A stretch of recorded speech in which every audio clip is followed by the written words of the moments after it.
So my recovery date is March 14th of 2020. My Google Photos prompted today to look back at 5 years ago, February 18th of 2020. And I found this video of me talking to myself, pleading to myself to get better. I spent the last 2 years of my using stopping and starting and stopping and starting and stopping and starting because I was so afraid to tell anyone, because I had messed up again and felt shame and guilt and embarrassment, the fear of losing my child, the fear of losing my family, the fear of judgment. And that's stigma. That is stigma. And that's why people don't get better. It's not that they don't want to, it's that they are petrified to ask for help. Substance use disorder is a diagnosable disorder listed in the DSM-5. Substance use is not a choice where we just wake up one day and say, I want to be addicted to schmugs and I want to ruin my life. There's a lot of factors at play. That can be genetic predisposition, which I have. That can be trauma, which I have. That can be neurodevelopmental disabilities, which I have. And when I look at substance use disorder, to me, that is a normal response to an abnormal way of living. Humans were never supposed to live this way, the way that we live now. We've only been living the way that we do now for since the Industrial Revolution, essentially, which was late 1800s, so maybe about 200 years. And when you consider the fact that Homo sapiens, the humankind that you and I are, have been around for over 300,000 years, 200 years is nothing. So I'm gonna attach the video of myself pleading to myself to get better at the end of this video. And not to mention that there were so many times that a doctor or a social worker or any other county community worker could have stepped in and asked me if I needed help. And not a single one did. Because if they had, I would have jumped at the chance for help. But instead, it took getting my child taken from me. We did the best that we could. We never abused our child, but when substance use is involved, of course, there is an amount of neglect that happens. And that's not due to a lack of love for your child. That is due to a lack of not knowing what to do.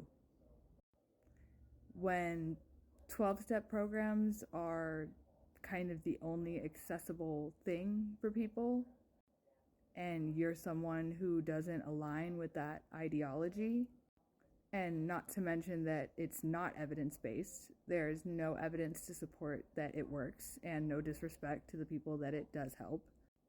But from the information that they can get, they have about an 11% success rate. So if we just call it 10, because I can't do the math on 11, that means 1 out of 10 people who enter a 12-step program are actually successful. There's also evidence to support that it can be more harmful than helpful. But believe me, I went. Even though I don't like that program and I don't believe in the ideologies whatsoever. Obviously, spiritual principles, yes, I believe in that. But the fear-based ideology that it creates, I still went because I wanted to get better. But it didn't help. And if you've made it this far in the video and you're someone in recovery who has been successful in a 12-step program And if you are going to try to come into the comment section and come after me and shame me and make it sound like I didn't do it right, that's stigma too. And unfortunately, there's more stigma within the community itself than there is outside of it. For someone like myself, who does not believe in abstinence-based recovery, for me, because what helps me is cannabis, you can't go into a 12-step program and tell them that you do that, because you'll be treated really badly. It's changing somewhat, but for the most part, you're going to be looked at as if you're not in recovery. I'm a certified peer recovery support specialist. I know all the different kinds of recovery. SAMHSA's definition of recovery does not even include the word abstinence. Recovery is defined as a process of change through which individuals improve their health and wellness, strive to reach their full potential, and live a self-directed life. But I was told none of this through treatment. 12 steps was shoved down my throat. 12 steps was shoved down my husband's throat. Bill W., the founder of AA, believed in the healing powers of LSD.